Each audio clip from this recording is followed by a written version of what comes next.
Hello and welcome to the Friday, May 30th, 2025 edition of the SANS Internet Storm Center's Stormcast. My name is Johannes Ulrich, and this episode brought to you by the SANS.edu Graduate Certificate Program in Incident Response is recorded in Jacksonville, Florida. And today's diary comes again from one of our undergraduate interns. And well, it's a good summary of alternate data streams, basically what they are, how to defend against them, how they're being used offensively. Keep in mind that alternative data streams aren't always malicious. There are some normal occurrences of alternate data streams. Well, that's why they exist in the first place. They were really initially sort of meant to sort of annotate files. So one way how they're being used, for example, is as part of the mark of the web to basically define that a certain file was downloaded from the internet, and then you may find additional details like, for example, the URL that it is being downloaded from. Anyway, if you're not that familiar with alternative data stream, it's a real good primer here on what they can do and how to better understand them. And Connectwise published an advisory stating that they have been breached. The problem with this is that, well, one of their problems, ScreenConnect, was apparently affected. Now, they're stating only a small number of customers were affected, but this is really sort of a current trend where these remote access tools are often being compromised to then gain access to victims' systems. I talked yesterday about some of the issues with MSPs, and there we had Simple Help as sort of the entry vector. Of course, the more traditional tools like RDP and such are also at the top of the list of what attackers are looking for. Only a one-paragraph advisor here from Connectwise with not a lot of details, so don't really know exactly how many customers or how the breach exactly evolved or how you could figure out whether or not you are affected. They are supposed to reach out to affected customers. And Google's threat intelligence group has a nice write-up about APT41 and what they're up to these days. That's sort of one of the, I would say, older at this point, established APT groups commonly associated with China. And one of the new tricks they're using is to use Google Calendar as a command and control channel. In order to do that, they set up a 0-minute event. So it's not really that visible at the specific date, and then just basically exfiltrate data as nodes to that date.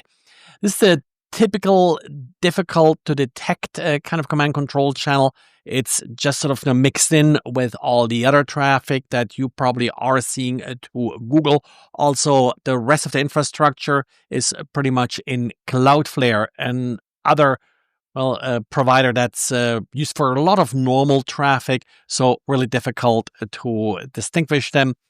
Probably your best bet is, trying to detect these odd calendar events if you have any visibility into that.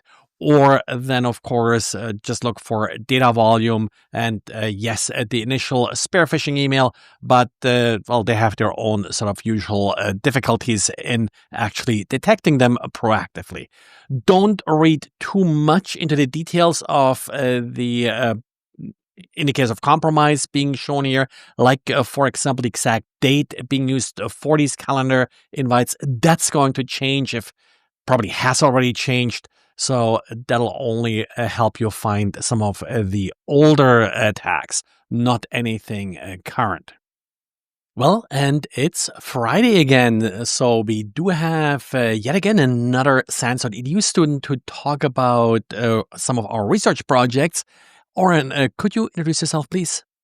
My name's Oren Niskin. I live in Houston, Texas. I've been in the industrial control system, cybersecurity realm for probably 20 years, starting off as an electrician, actually on a nuclear aircraft carrier with the Navy. And I kind of worked my way up the Purdue model, I like to say, until eventually I was running an OT security program for a large drilling contractor, oil drilling here. And that's what brought me to Houston.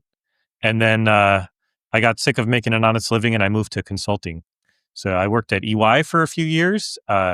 and I'm at GuidePoint Security and really liking it. Yeah, and your paper was also on the industrial control systems. As I said, some people are worried about the lights coming in the morning. I'm more worried about my coffee maker. But so what was the paper about there?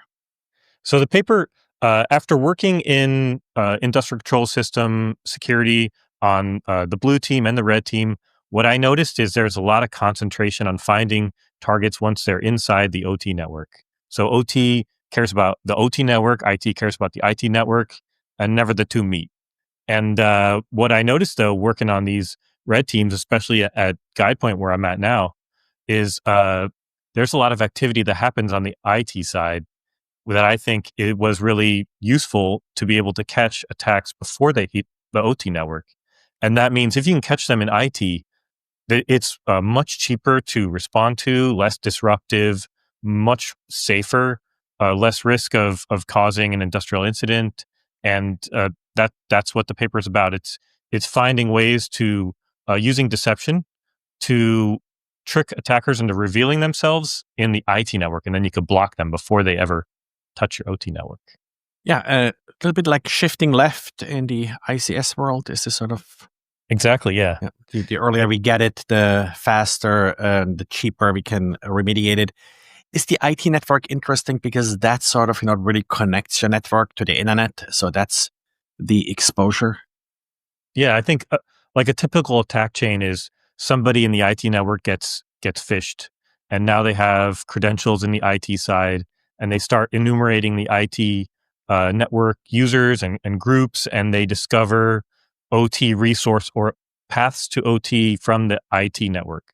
Usually, the compromise of OT network starts in IT, so they get in the IT network and they start looking around for systems that can get them to IT and users and juicy files like turbine safety specifications or a contamination spill response plan, and they exfiltrate these things, and we've seen it over and over again in these attacks.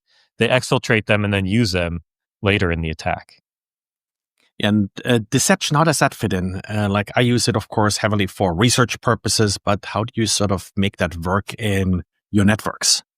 So I got turned on to this by John Strand's YouTube videos, and what he does is he sets up, let's say, the three deception tactics I focused on was deceptive files, users, and systems.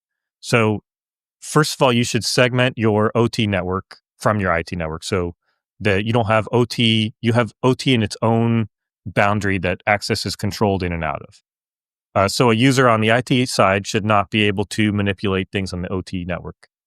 Well, once you have that in place, and the attackers are looking for systems and resources in OT, you could place fake systems, fake users, and fake files that look really juicy to the attackers. And when they interact with them, it raises an alert. So in the research, I had a fake file that said remote access instructions. And this is a typical thing. We were just on an assessment a few weeks ago and found a file that's something like how to enroll in multi-factor for OT. And so the red team I was with, of course, they got super excited, and you could see their faces light up like, oh, we found something. And they downloaded that file. And so my research says you could do the same thing, but just the file is not legitimate. And when somebody accesses this file, then it sends you an alert. I think what John Strand was saying is if you only have that on a few files that normal people wouldn't access, but an attacker searching the file system for strings, searching the file system for interesting things to them might trip over this and let you know they're there.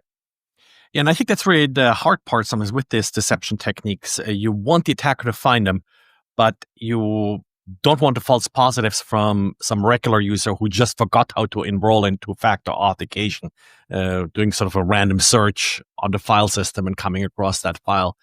How do you balance that? Any tricks here that you learned, or? And that I think so. The paper focused on small organizations. So I was figuring if you have a small organization of like 100 people or something like that, the engineers that are going to be accessing the areas that I think you could tune out the noise pretty quickly. Like people that are working in these systems may trigger it once or twice, but after a while they'll know that's the decoy and they won't touch it. But if you had a large multinational industrial organization, I could see that being a huge challenge. Yeah, it may actually help. I always think that deception is a little bit overlooked because it doesn't create false positives. With most of our security controls, they kind of show value by ever so often triggering alerts. And if you have a control like deception that never triggers anything, I guess that reminds that it's still working if you get these false positives ever so often. Any then tips how you react, how you respond to this? That's the main benefit is that you get to respond to this while they're still in the IT network, so that you can eject them from the IT network. Because once they're in OT, now you have to worry, like, if they compromise the OT user and you boot that OT user, is that user logged into some processes that will affect operations? Or if you stop processes, it can get complicated and takes longer and more risky to respond. But yeah, responding to these incidents in the IT side, one important thing to add is sharing it with the community. So once you discover some actor searching for OT systems in your IT side and you get some intelligence on that, you could share it with the information sharing agencies like the Water ISAC or the Power ISAC. And if they're sharing with you, then it builds like a community defense. And all this is before the OT network is even reached, which is really good. But yeah, tuning is probably the most challenging part of this. There's dealing with those false positives, maybe dealing with scanning tools that touch every file, or I could see that being an issue. But once an alert is triggered, it seems like the response is much simpler than if it were a legitimate attack on the OT side. But the challenge is, of course, merging the two security teams, IT and OT, to communicate and respond effectively. That's the main challenge, I think. Yeah, and I'm not sure if the Windows or IT incident response teams like that you call their life easy, but it's probably easier than doing the same thing in OT, where you have much less access and the tools and such for systems. Yeah, sure. great. I don't think their life you. is easy at all. Yeah. There's a lot of action going on the IT side, but for OT incidents specifically, yeah, they have a lot of pressure. Yeah, great talking to you. Great paper, and the link to the paper will be in the show notes. Any final words? Anything you're working on right now that people may be interested in? So yeah, I'm doing my new research. I'm trying to work out is discovering dual home systems in OT. So this is another that I think thing I see a lot on assessments is people having a system that has one leg in the IT network and one leg in the OT network, and it's really hard to find these because our tools only monitor the OT network. And so, how do you find that second network card that's attached to another network, maybe even the internet? So interesting. So thanks for joining me here, and thanks everyone for listening, and hope everybody has a good weekend, and talk to you again on a Monday. Bye.